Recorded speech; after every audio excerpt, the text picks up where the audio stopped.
Hi, everybody. Thanks for tuning in again to Rinkside here with Emma Miskew and I for, what are we at, Emma? Episode 6? I think Episode so. 6. It's been good. It's been fun so It's been great. far. And continue to get tons of positive feedback. I don't know about you, Emma. I'm getting tons of suggestions for topics and guests. There's a lot of people reaching out that want to be a part of this and offer up themselves and topics for conversation. So keep it coming if you're listening. We really appreciated it.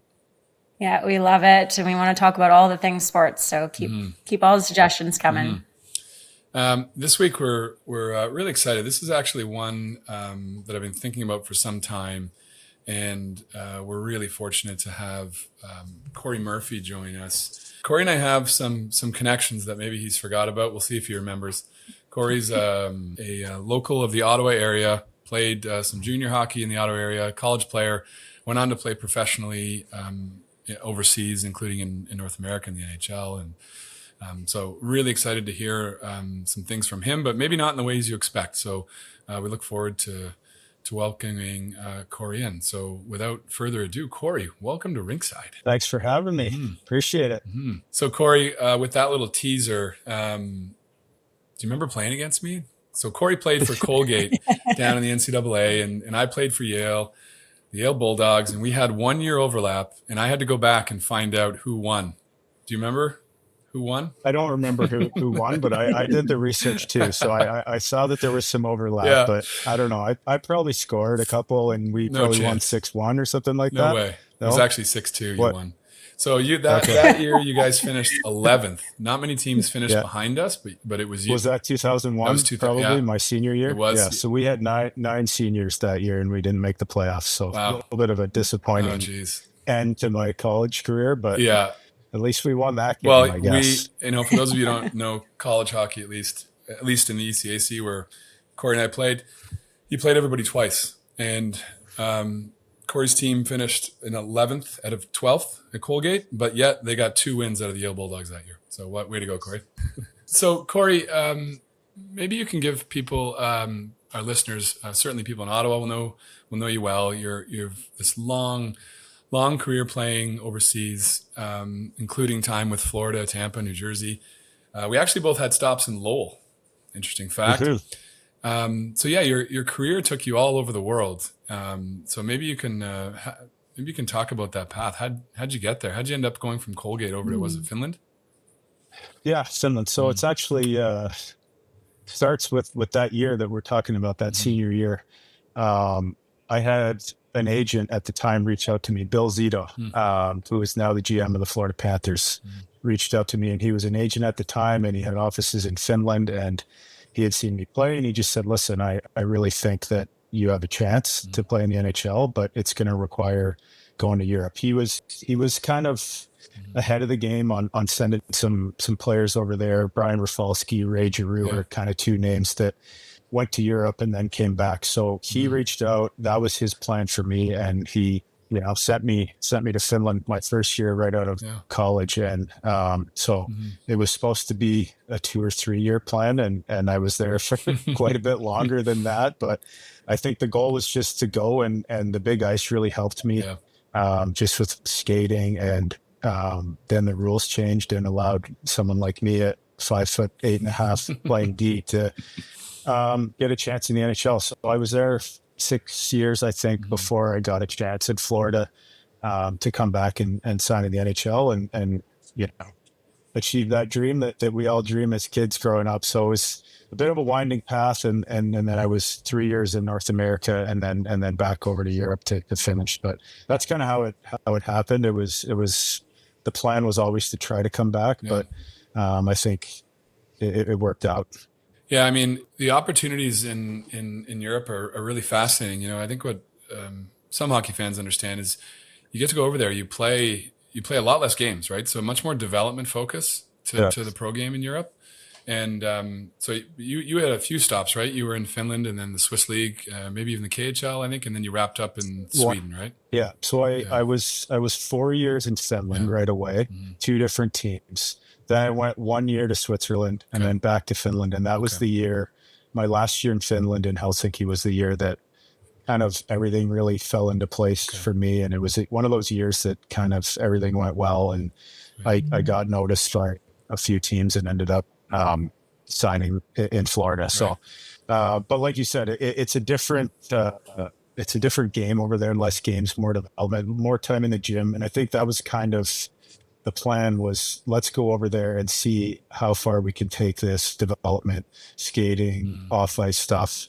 And it really did help me, and I think was really important for my development at that time, because at that time really there was, I was, like I said, I was 5'8" playing D, and it just wasn't feasible unless you were elite.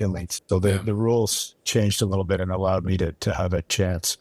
Yeah. So other than obviously the time difference, like in terms of games versus training, what kind of model was in place that allowed that development to be so much better than it would have been here? I just think that like I said, the size of the ice probably helped me a lot, just because there's more skating. And that was something that, like, I was a good skater, but I think that going over there and being forced to really skate more than I would on the smaller ice developed. And it's crazy to say this. I was, 23, 24 years old, but I felt like my skating took a step to a level where it wasn't, and maybe wouldn't have been if I had, for example, played in the American League, or even, I don't know where I would have gone out of college. And just the ability to train more. Less games means more development, getting stronger in the gym. They have a whole different way of looking at things. There's a lot of running and stuff that maybe wasn't the best for me, but I was able to train,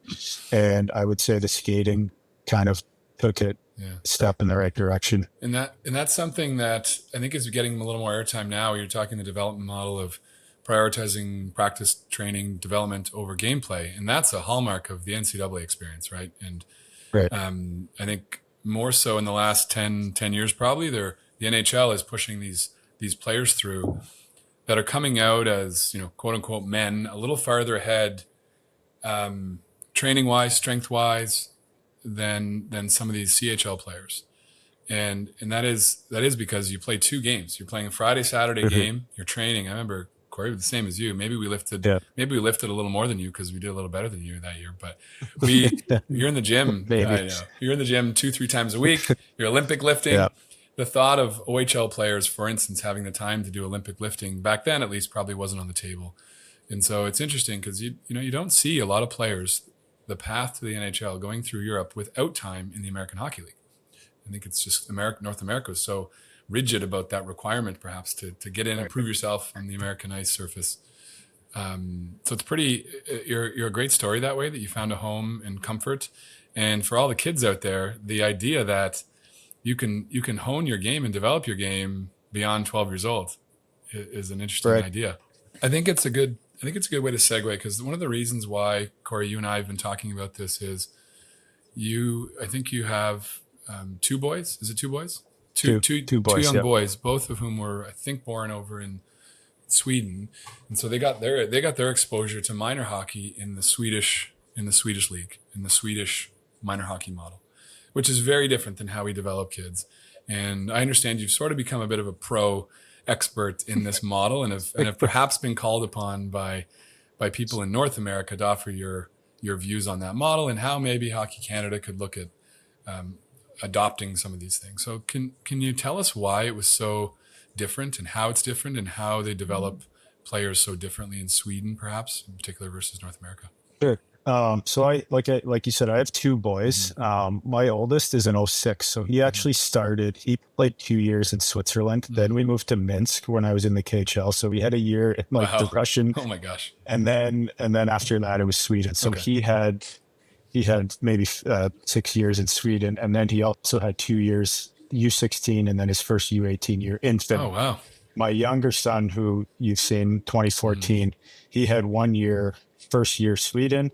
And then we moved to Finland. So he was in the Finnish system for 2 years. So for me, it's been really just valuable to have them go through that and be kind of a parent and watch just the differences in the approach to development. And then coming home when we moved back 2 years ago, just kind of seeing the differences of how they approach that age group of kids. And I think, and this is not like, one is better, one is worse. It's just the The major difference I would say with the Swedish model, and just very brief history, like I did do some research on it because I was doing some work for a presentation and got in touch with some of the Swedish Federation people over there, and they kind of walked me through. So in 2002, they had the World Junior experience where their team was just awful, terrible, and they said this is unacceptable. So they had this big summit.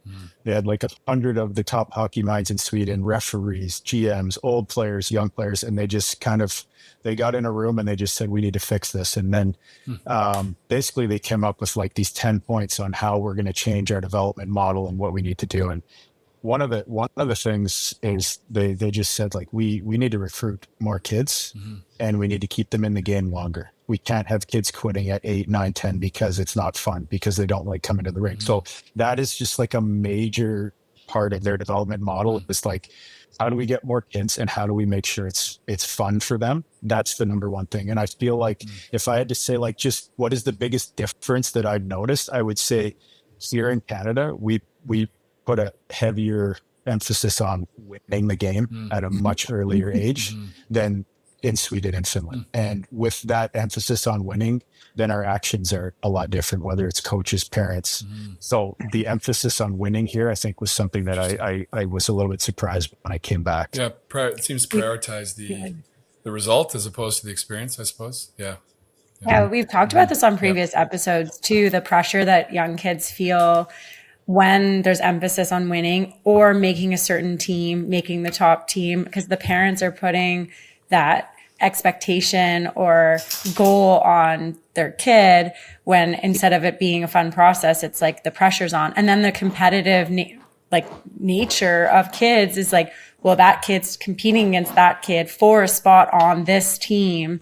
Do you notice that the kids are like better teammates over there when they're younger? Because I know here, if you feel competitive against another teammate, you're going to be kind of happy if they mess up, regardless of the result of a game. The kids at that age, they're not allowed to, like, this is another part of this whole process where, you know, U8, U9, I forget exactly the age group, but like, they're not even allowed to put the score on the board. They're not allowed to keep stats. They're not allowed to, it's just, they'll play these games and they'll play small area games, but they don't keep track of the score. So it's not, they try to make sure that that's not important. I mean, the kids know, like, you'll see after the kids are celebrating, they know who won, but it's, so there, I would say there's less competition like that. And also because they don't cut kids as early as we do. So there's no real, like, I grew up in this town of Växjö. So my kid's an 06 born kid in Växjö. He plays with all the other 06s in that, on that team.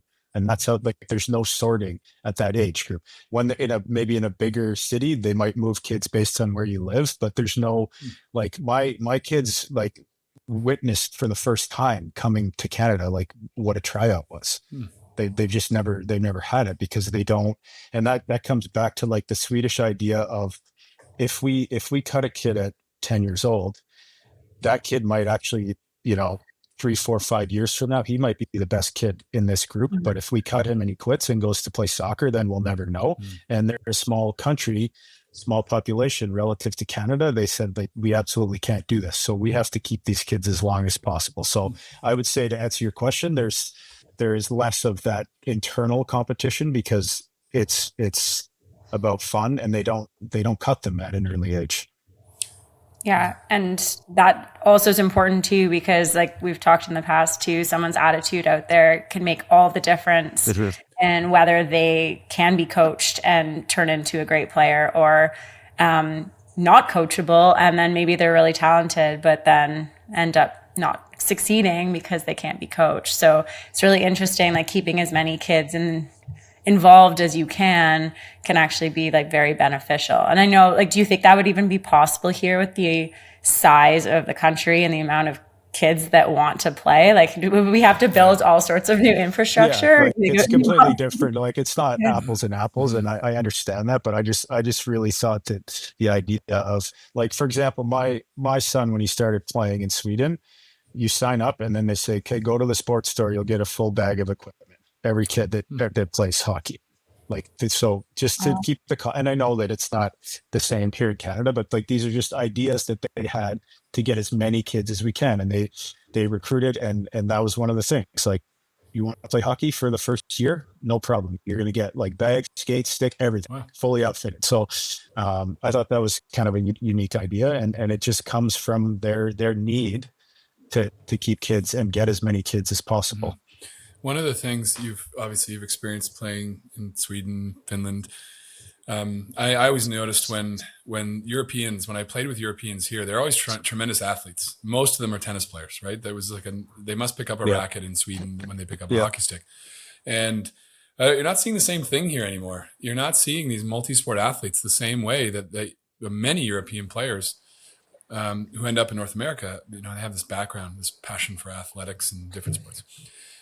What is it about the method of developing young athletes, and maybe this doesn't have to be limited to hockey, about the European model or the Swedish model that allows them maybe the time and ability to become multi-sport athletes that we're missing here?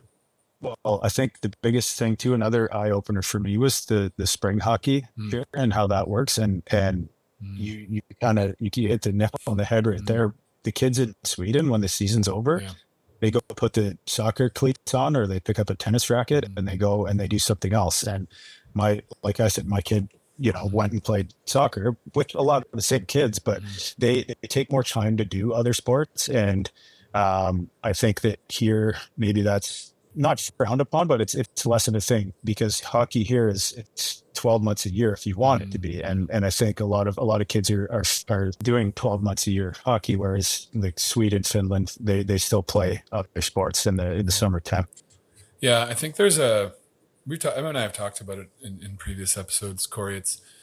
Is there, my hypothesis anyways, is there's a fear of falling behind, right? There's a fear that if your son's playing and my son's not, I'm falling behind. And there's a lack of maybe confidence to understand that a good season of soccer or a good season playing tennis in a competitive league or whatever is actually going to help you become a better hockey player, and having the confidence to perhaps trust that and see it through. Where you're right, your winter season ends in March, you're on the ice, and I'm guilty of it. My boys play spring hockey and they've played spring hockey, but the bags go away. I refuse to be a 12-month hockey family.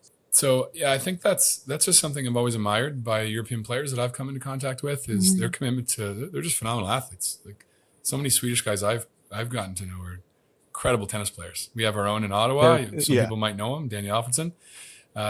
Yeah, I think even just learning to play like a different style sport, different, you have to support your teammates in a different way. There's different plays. Is just good for brain development too, not just sticking to the exact same sport all the time. And I know, like, as a kid, I played soccer and curling both competitively, and then the seasons both got so long, it was overlapping. They're like, you have to choose one. And I was still fairly young, and I was disappointed. I was better at curling, so I chose Good curling. choice.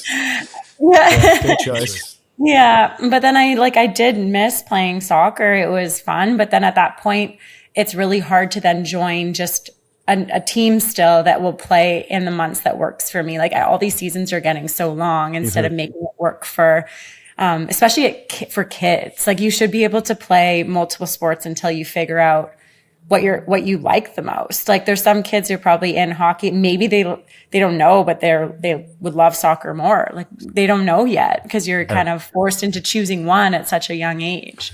I would say I agree, and I'm a big fan of the multiple sports, especially early, because I played baseball, I played golf, and that was kind of what I enjoyed doing. And I do agree, there's so much from other sports that we can bring to hockey. And just to go back to the Swedish Finnish idea, like, they take most of the ice out after the winter season. So it's like that's also a reason why they go and play soccer, because there's not very much ice available. There's maybe one pad that keeps their ice all year round, but the minute those seasons end, they're like, we're done with the ice. We're gonna go. So, like, a lot of the NHL pros and stuff, like, when I was in Helsinki in Finland, there's one sheet of ice that's open for them to come when they skate in the summer. So there's not this. We have this culture of just hockey camps every week, hockey camps. Like, it doesn't exist like that. over there. So I'd say it's easier for those parents. Like you said, there isn't that fear of, well, if he's doing the camp, it's like when they look around, they see that the other kids are doing soccer or tennis or paddle. Tennis is massive over there now too. So they're doing lots of other stuff like that. You'd probably have to take the sheets out here to institute that kind of culture change, Corey. Yeah. You'd have to just chain the doors up. But so you've talked about maybe a couple of the points on this list that the Swedish hockey created and as part of this summit. What about the development side? So let's go onto the ice now. How are they trying to develop their athletes, hockey players, to find that next level while balancing fun? You said access to the sport, while also making them a competitive World Junior team. Because I find in Canada we're often working backwards, right? We started the World Junior success. This is something I've talked about. We had a horror. We didn't reach the potential this year. So Canada's probably undergoing similar things at different levels. Right. So how do you translate that down to the 12-year-old level or 10-year-old level? One thing that they do very differently, and we do it here in Canada too, and I've done just an informal survey just with conversations, talking to parents, and it's the size of the ice.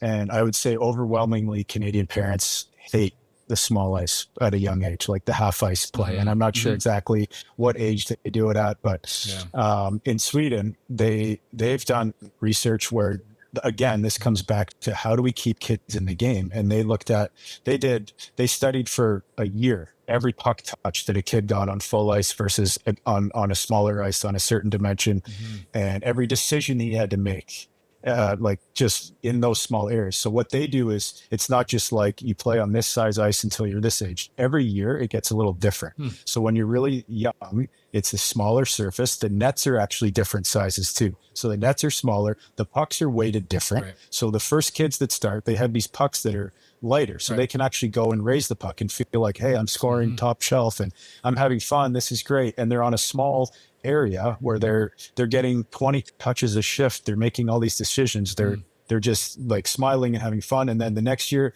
they move the size of the ice a little bit bigger. The nets get a little bigger. The pucks get a little heavier. And they really, every year they change those dimensions to make it.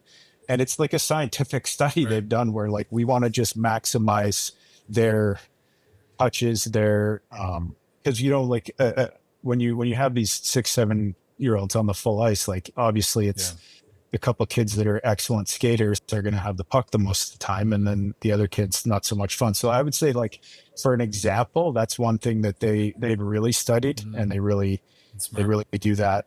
Yeah. And we've gone to that here, right? And we've started it. But the funny part of it is there's just this race to play. I think my oldest son was part of that first, I think, wave where we were half ice at U9.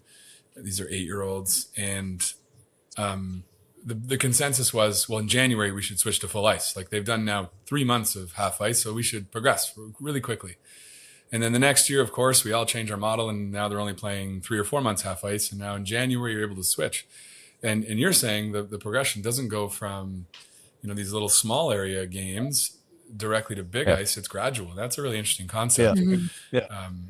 There's three different ice sizes and the pucks and the nets and so it is different. And I say that just because, like, the informal survey, like, just a quick example. I was at the rink just watching, and it was a half ice, and I watched, this kid, and was like, he had like, boom, scoring chance, back check, like 2-on-1. Then he's playing, like, he had like 6 great chances, minute and a half, then he goes off. And I was like, this is amazing for this kid's development. And then, a parent walks by and is like, can't wait till we can play full ice. And I'm just like, so I understand that, like, the mentality of wanting to play like what it looks like in the NHL. Like, this is not hockey. How do we teach, systems and forechecking in this small ice? And like the Swedish, Finnish idea is like, that's not important at this age. It's more important to develop their skill and their critical thinking. So that's just a difference I've found. And like you said, have fun. And I think that's something that that should be part of everyone's model. Like, however you can make it so that children have fun playing sports is the way that you're going to keep them in sports. That when it's not fun anymore, you feel that pressure, then you're not going to put the amount of work into it because it's not something you enjoy to do. that's when people are dropping out or not enjoying it or find something else to do. So I feel like that's the approach that not a lot of high performance organizations take into account, is the enjoyment piece. Right. I mean, I haven't been part of hockey here, so I can't compare to what you're saying to what we have here. But Ryan, you probably have seen some. Yeah. Fun is always a word that gets thrown in a coach's letter, when you're trying to meet the coach and they all prioritize fun. But I think what you're suggesting too, Corey, is that it's almost a systematic commitment to fun. It's like setting up the structure to be fun. For instance, AAA hockey does not publish stats. You can't find stats. It's a coach thing for them to look at and study. Yet you go down to AA and A and B, there's stats. And so what do kids do? They focus on stats. They go home, they use their parents' laptops, and they focus on it. And so I think that's a really good example of just how inconsistent we are in our same sport, in the same city. And there's really no coordination around, well, what would be the most fun? The most fun would be, I've heard this idea that, no scores. And we do that for U9, but the minute it's U10, scores are back up. Yeah. So, why do you need, it's an interesting concept, but it just, we talked about it'd be so difficult to get there, that institutional change that would need to happen. It's probably not possible, but it's something to take note of. What about, Corey, what about youth there? Do they incorporate in their hockey system any type of fitness training, athletic training? Are young kids doing that as part of the system? If it's not as busy on the ice, is it part of the team structure? Not so much early, but the older they get, they do. Like that part's pretty similar to here. Like they'll go and do a warm up, a dynamic warm up, that kind of thing. But not. I wouldn't say there's too much difference with how we do that compared to over there. Yeah. Okay. Interesting. What would be your? You're in charge. You're suddenly in charge at Hockey Canada. Are there any? I'm really putting you on the spot. We literally just so everybody knows we got on the line here and we're on the air, and we did not prep for this. So Corey, I'm totally putting you on the spot. You're now in charge. They've shifted aside. They've created a desk for you. And what's your mandate? What's your first 100 days in office? How do you make it a little better in Canada? Big question, eh? Yeah, that's tough. Yeah. And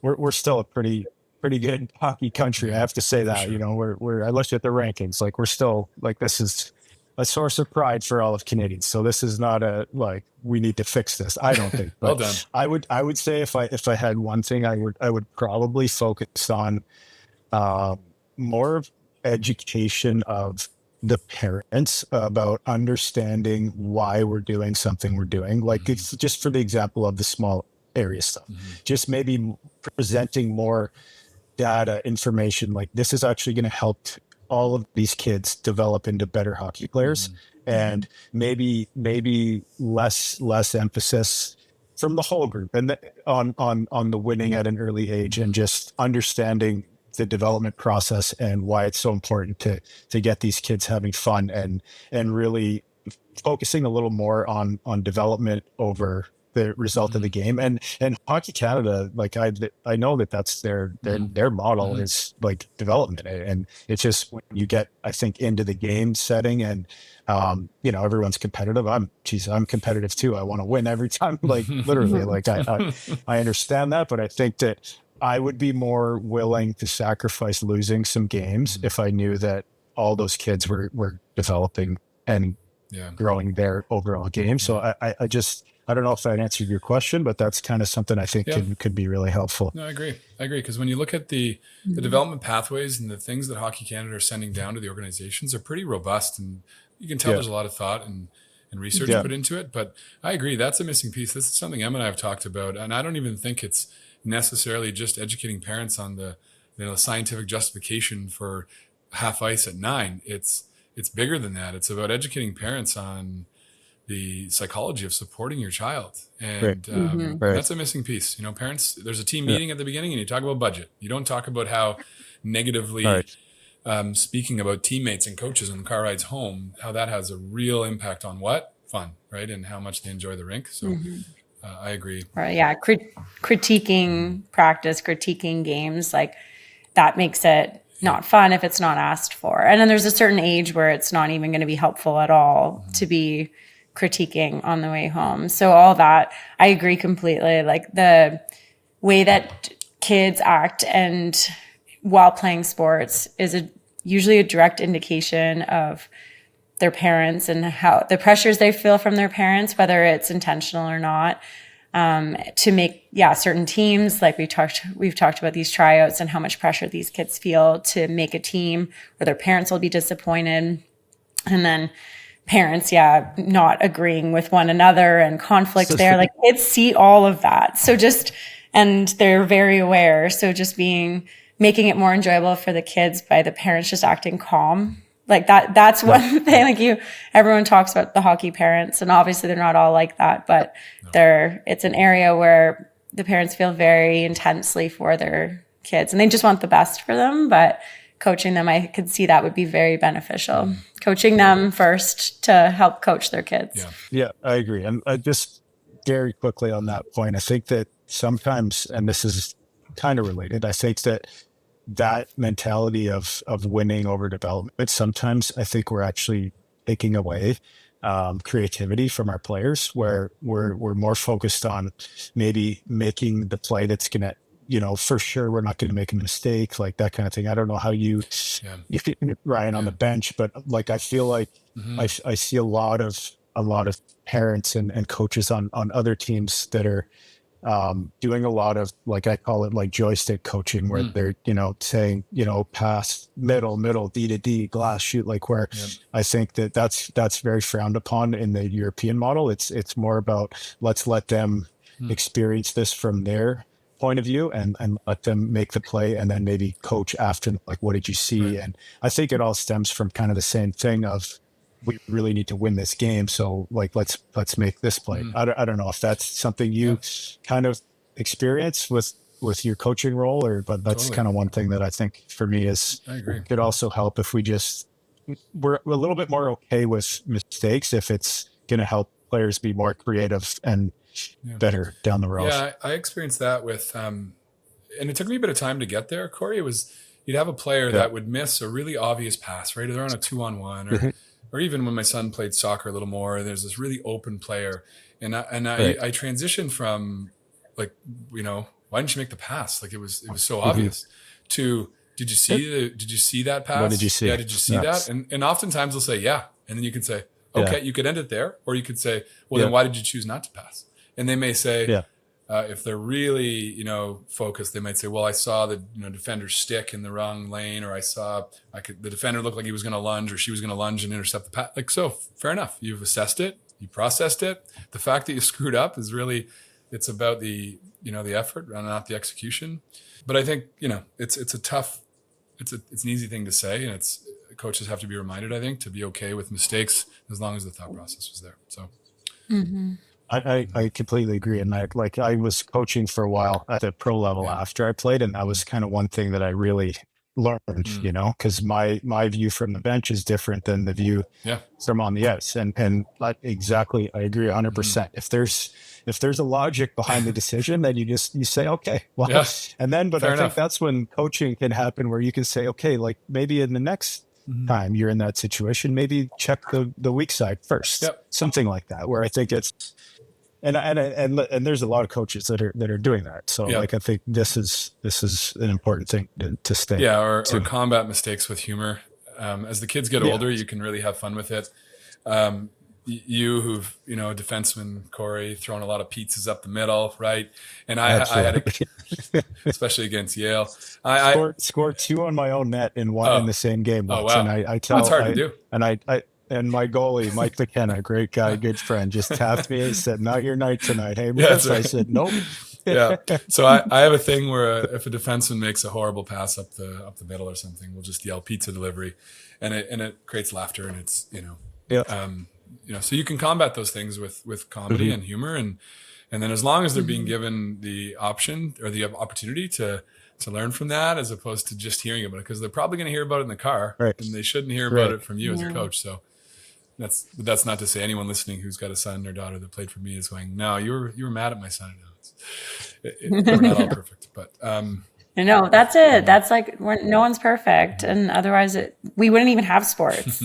If everyone was perfect, no, we wouldn't have anything to enjoy watching or playing or anything like that. We're all going to make mistakes, and it's all about learning from them and moving forward and growing and all the fun stuff. Yeah. So Em and I did an episode a few weeks ago on tryouts, Corey, and our boys are going through the tryout process right now, which is an extremely stressful period. The AAA tryouts are ongoing, and it's all pretty much centralized in one arena in Ottawa. So you can imagine the tensions and the anxieties.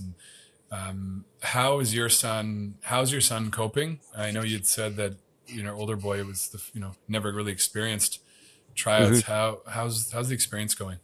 It's going well. I think that it is for him kind of, like I said, kind of a new thing, and just understanding. I think that's where parents have a major role to play especially in the tryout.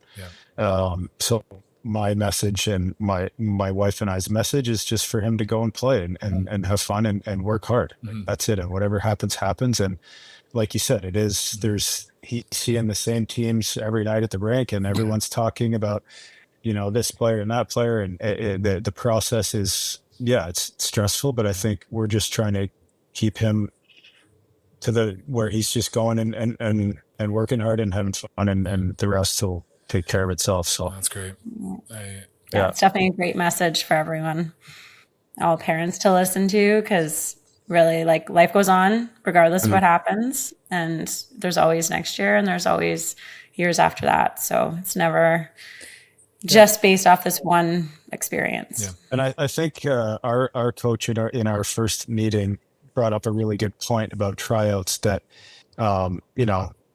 whatever happens in the tryouts, like, and I'm a firm believer that sports and hockey is the biggest thing we take from that is the life lessons that we learn, and these kids are learning lessons of handling pressure and working under high stress situations. And even though they might not make the team, like the example our coach gave was, but maybe at the next time he has a really important test at school, he's going to fall back on these experiences of high stress situations and say, you know what, like, I can handle this. I know how to do this. And I think that's the great thing about sports and our game, is that we can teach so many lessons to these kids that are so valuable away from the rink. And I think tryouts are a perfect example of that. Yeah, I think this is a good lesson. And I've had to deal with this with my son when, if you set up a tryout scenario as a 1 and a 0, meaning there's complete success or there's complete failure, it's going to probably end up in a failure. If you approach it that, this is a strength building exercise, we are just trying to find the right level for you to play at. And if it's not this team, you're going to get to play for that team. And, I think that the parents that can successfully navigate that probably have a better experience in the tryout phase. I've had to release players whose parents report that this was a really enjoyable experience for my son, or my daughter. So there's a way to make it a little less stressful and a little more friendly. And then on the parent side, there's a way to project here that life does not depend on you making this team, and we're going to have a lot of fun on that team. And we're just, we're going to set you up for success. So, so just before we let you go, Corey, I know you're busy. I wanted to ask about what you're doing now, because I think it's really, really cool. You're working with the Seattle Kraken on the player development side, and just maybe you can tell us a little bit about what that transition has been for you. I know you're probably incorporating all of your experience as a pro player, but then all of your hindsight. And I said a few weeks ago on this show how I wish I could have been a player after I was a coach. And so, how's that going, and what's it like with Seattle? It's going well. I absolutely love the job. I love the role. I love the organization. I got into coaching right after I finished playing in Sweden. I was an assistant coach in Sweden for 3 years and then 2 years in Finland. So after that, we decided that it was probably time to think about moving back home, and this opportunity came up. So it was kind of, timing was really, really good for our situation. But my role is I work very closely with all of our defense prospects in the system, all of our drafted players, as well as the OHL, Quebec League, Eastern College. I go see those games live, and then the D's, basically wherever they're playing in the world, that's their, I'm keeping tabs on them. And there's just it's such a use the term dream job, but like I always thought that like this is something I would like to get into. And like you said, using just my experiences as a player, as a coach, to just really try to help these kids navigate going from junior to drafted and then trying to make the NHL and stay in the NHL. We want to provide them with all the tools that they need to develop and get to the NHL, but also to stay there when they get there. So it's been awesome for me so far. What does that sort of development piece that you learned being in Europe, do you apply a lot of those like methods in different ways, obviously, because the kids are older, into your new job? Yeah, for sure. They're older, so it's a little bit different, but it's also, I think, I mean, they're still kids. Like these are 18-year-old kids, and I think at the end of the day, they should be having fun too, and they should put it into perspective, the games and their approach to the game, and just the mental side of it. All these things that I learned as a player and as a coach. I think I've just been lucky to play and coach, and now doing this job. I think it's been really good to help a lot of these players. Yeah, That's great. Well, I got to give some props to the Kraken too, on being just finally being a progressive organization. You've got I believe the first woman assistant coach, and when I looked down, you've got Caitlin Parker too, helping on the athlete development side. There's women in all kinds of executive leadership positions, and we just need to see more of this. And I'm so happy to see people like Caitlin working with these athletes it's too bad she went to Colgate too. I'm going to see Caitlin in a couple days. I'll tell her you said exactly. that. I have to look up. I'm heading out west, so that's awesome. I'll tell her. Awesome. But it's like I said, it's a great organization, and I'm super proud to be part of it. Yeah. It seems like you found a great fit. They're lucky to have you, Corey. And well, thank you. So thank you so much for taking the time out of your day after your nice haircut that you got. If you're watching, my pleasure. Thanks for joining us. And no problem. My pleasure. Thanks for having me. Okay. Well, thanks, Corey, for joining Rinkside, and thanks for listening, everybody. Well, that was awesome. That was a really great discussion. Just it's always nice to hear someone else's perspective that gets to see how things are done in a different country, or different area of the world. And I think it's so interesting how he's taken that approach into kind of the development role he's in now. And it's really nice to hear how he sees just sports for youth. Mm-hmm. Yeah. Corey's just very grounded, very humble individual with great values. And it's nice to see that he's very active in the minor hockey levels too. He's around when he can be. As we heard, he's traveling a lot, working with Seattle and the many athletes he's working with. But those athletes are very fortunate too to have someone like that bringing in those perspectives. Because even when I went through, and not necessarily at that level, but just the quote unquote old school mentalities that were still being driven into athletes, to see how progressive and how it's changed is great. And that's probably because people like Corey are behind it, working and helping to shape and change the culture of the game and change the way it's played. Yeah. And so, in his off time, when he's with his sons at the rink, those parents are so fortunate to have people like him. And wonderful stuff. I find it always interesting talking about like coaching and coaching plays like in hockey, and coaching like that can happen like 20 seconds after something happens. And playing soccer, same sort of thing. Like when I played soccer, we were subbing on and off. It wasn't like professionally where you're basically playing the whole game. Curling is a very like during a game is a very hands-off coaching experience. There's usually 1 or 2 timeouts that are a minute to 90 seconds long. Otherwise, the coach has zero access to the teams at a youth level. They're behind glass and like the players are just out there on their own. And I wonder sometimes that could be more helpful. And then when we were talking about the mistakes and learning by making mistakes and letting players make the plays and then being able to see what happens from that. So I wonder, like in curling, sometimes like there's so many mistakes, but then you're allowed to make them yourself because no one's there yelling at you, telling you what to do. And then so after you review it and you're like, oh, okay, yeah, I can see what you're saying. Like this could have been another option. But I kind of never thought about it until we were talking about it today. Like that's one sport where there's no access. You're out there to make your own mistakes. Yeah. So the debrief process is very important in terms of how that is communicated. What lingo is used, the style of debrief, whether it's angry or this was a mistake or whether it's really from a learning perspective. But I think the fact that we were allowed to make our own mistakes out there was really good for development for us. No, you're right. And there's a time is of the essence kind of thing in sports where, hockey's a great example. You make your mistake, you come off, there's an opportunity for correction. How you engage in that correction is going to dictate the rest of the play. If a player becomes afraid to make a mistake, they will probably play that way. They will probably make more mistakes because they're constantly afraid. So yeah, it's a tricky balance for coaches to react in a positive way, to acknowledge the mistake, to work through it.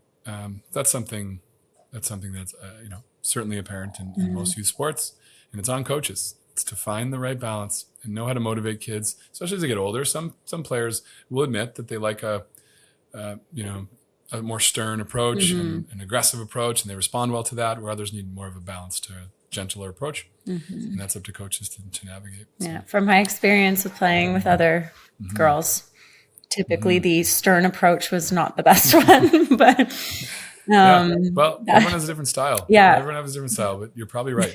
Especially most young people. Yes. Definitely respond also, I was so sensitive, so I needed it. Yeah. I needed everything softened a little bit. Fair enough. Yeah. Fair enough. Well, this has been another great episode on Rinkside with Corey Murphy joining us, and we thank you for listening once again, and thanks for all the positive support and feedback, and we just love doing this. And so thanks for coming along for the ride. Yeah, thanks everyone. Looking forward to keeping this going. Yep. Yeah. See you next week. Thanks everybody.